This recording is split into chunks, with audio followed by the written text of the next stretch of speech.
I thought, what the heck? I'm going to take one to put in my rig. He won't notice any are missing because he has so many. But to my surprise, I hadn't even got in my front door at home in Pinehurst, and he was calling me, asking me just how long does it take you to get home? Because I have been trying to call you, and you had taken one of my air fresheners from the garage. I said, yeah, I know. How did you know? You weren't in the garage when I left. He told me he went to the garage to bring firewood in the house. He noticed one was gone. And it was there before I came to the house, and I was the only one that had been at the house to visit. I told him it costs him more to call me and tell me about that air freshener than the air freshener was worth. The next time I saw him, I gave him a package of 3 air fresheners for the one I took. He laughed and said, keep them, that way you won't be taking any more of mine for a while. My dad was also the biggest perfectionist and tool man anyone has ever met or seen. He has more tools than Tim the tool man. Him and his tools had a forever relationship. There were times I think he was in love with his tools. He had more tools in his garage than anyone I know. Every tool was either color-coded or size-coded. His garage was usually cleaner than some houses you see. It was so clean you could almost eat off of the cement floor. My dad had 3 of everything. One day I asked him why he had so many tools and multiples of tools. He gave me the Ron Ryle look and said, because I have 3 kids and I don't want any fighting over the tools when I'm gone. If we wanted to use a tool in his garage, he would tell us we could borrow it. And again, don't forget where you got it from, and you'd better put it back where we got it and put it back right. None of his kids could do anything right, and I mean anything, without him telling us. If it was me, I would do it this way, or why don't you do it this way or that way, and I'm so going to miss that. When we would go camping at our campground up to St. Joe, he would work at the campground all weekend after working all week. He would make us feel so guilty. We would work also after working all week. And maybe if we were lucky, he would sit at night around the campfire to relax and drink a beer or pop. Heaven forbid, if you ate any peanuts with shells around his fire pit, you had better make sure your peanut shells went in the fire pit, because if not, you were up the next morning cleaning up those peanut shells. And then he would tell you, if you would have listened to me, you wouldn't be doing this now. Then talk about a hoarder of firewood. Oh my God. At the campground and home, one time I think he had enough firewood to supply the town of St. Mary's. And by God, that firewood had to be stacked just right, tight, in a certain way. If not, he would redo it to make sure it was the right way.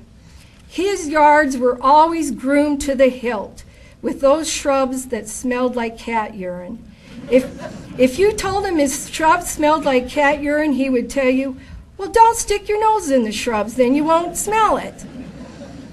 There was absolutely no dandelions or weeds allowed in his yard at all. If he saw a dandelion or weed in his yard when he got up in the morning at 4 a.m., you could bet by 4:02 that dandelion or weed was dead and gone. The dandelions or weeds would have been dead and gone by 4:01, but the older he got, the longer it took to him to get to his yard. And again, his yard was green once again. So I know for a fact where he is. Everything is perfect and green. And if it isn't, you can guarantee it will be. One thing is, you never wanted to piss my dad off. If you did, by God, you knew it. Dad always had his 2 famous sayings, go rub your ass with an onion, or you could tear up an iron ball with a powder puff. Where he came up with these sayings, he's the only one that knows that. And as everyone knows, Dad was quite the prankster too.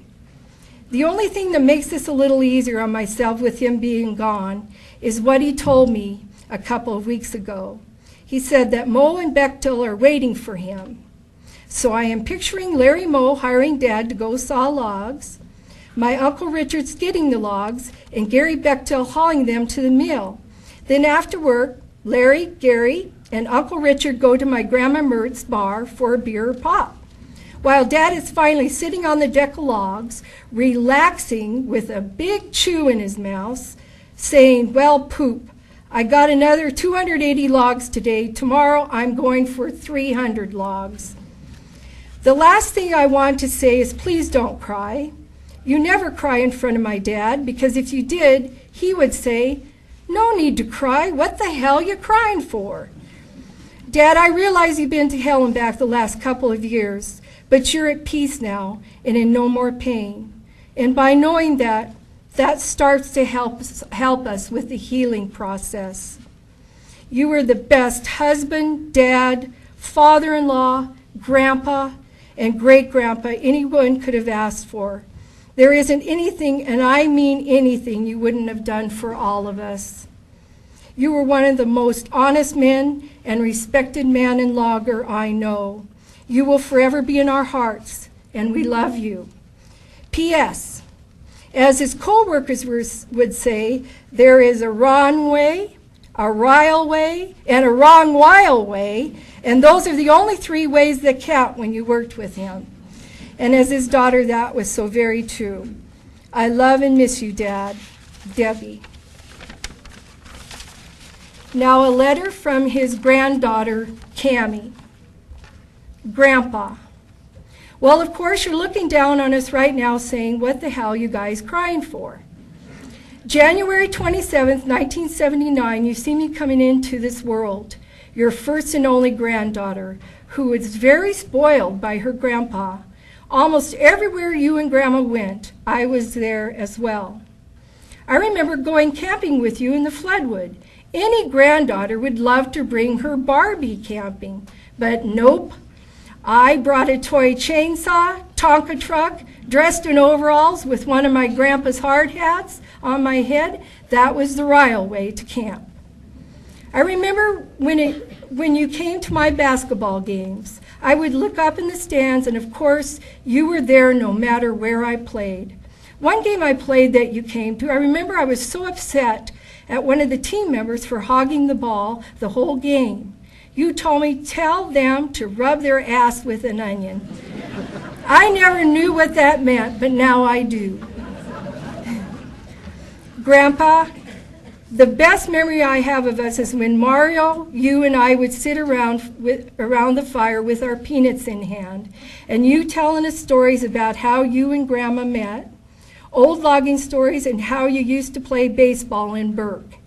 By the time you were all done with the stories, Hunter had dug a hole with his dump truck and shovel so deep that your camper could sit in it. You just laughed. March 5th, 2011. I seen you leave the world in peace with no more pain. You're once again a babe in the woods, Grandpa, and will never be forgotten. I would like to leave you with a very special poem that says it all. God saw you were getting tired. A cure was not to be. So he put his arms around you and whispered, come with me. With tearful eyes we watched you suffer and saw you fade away. Although we love you dearly, we could not make you stay. So when we saw you sleeping so peacefully from pain, we could not wish you back to suffer that way again. A golden heart stopped beating. Hard working hands went to rest. God took you to prove to us he only takes the best. In life we miss you dearly. In death we love you still. In our hearts you hold a special place no one else could ever fill.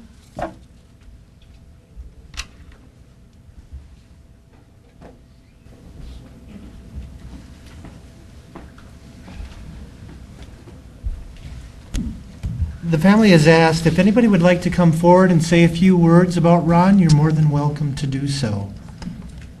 If you feel free to do so, why don't you just come on up and grab the mic for a few seconds.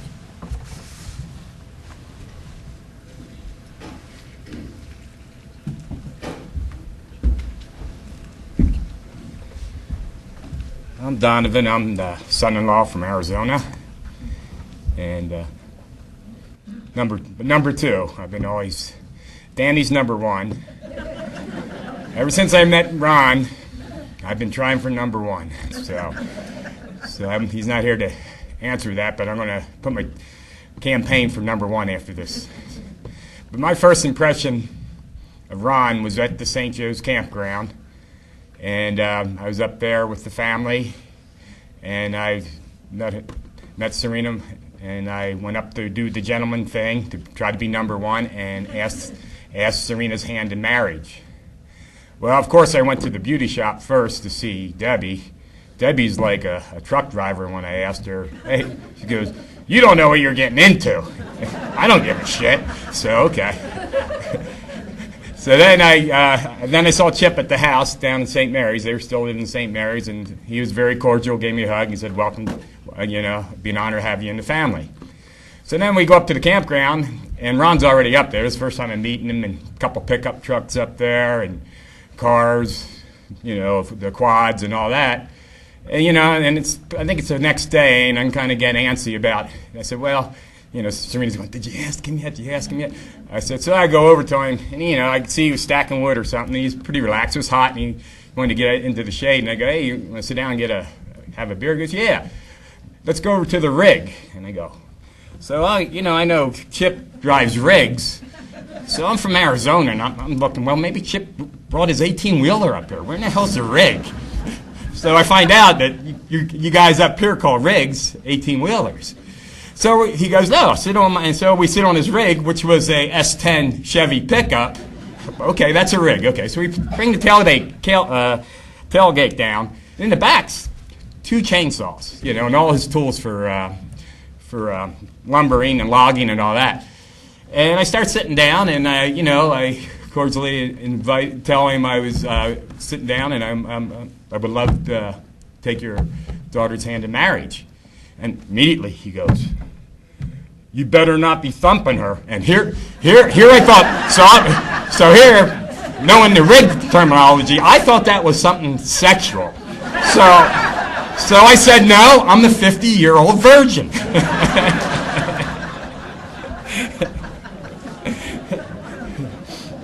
So that's the story there. But I did write a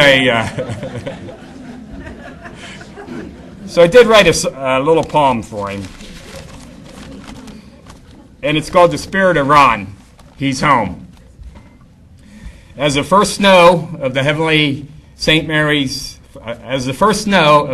skies fall on St. Mary's, as the loneliness of the bare forest floor waits to be comforted by a warm blanket of snow, as the crisp sound of the last leaf falls from the utmost power of serenity, as each of us, attending this celebration of Ron's life, we are engulfed by the spirit of Ron. Each of us, past, present, and the future. We have here to strengthen that spirit of Ron, that power, each of us. Ron is transcended in each of us, to one another. Brace your heart. There is more than memories. Shower your love with each other's love. Just like Ron cherished his life, he's unleashing his spirit, his power, his courage, so that it will flow eternally in our hearts, mind, and soul. Let's Ron, spirit, drift in the wind, through the trees, soar with the birds, cover our hearts once again. Now this is a sacred time, and now Ron is in a sacred place. He's home. Thank you.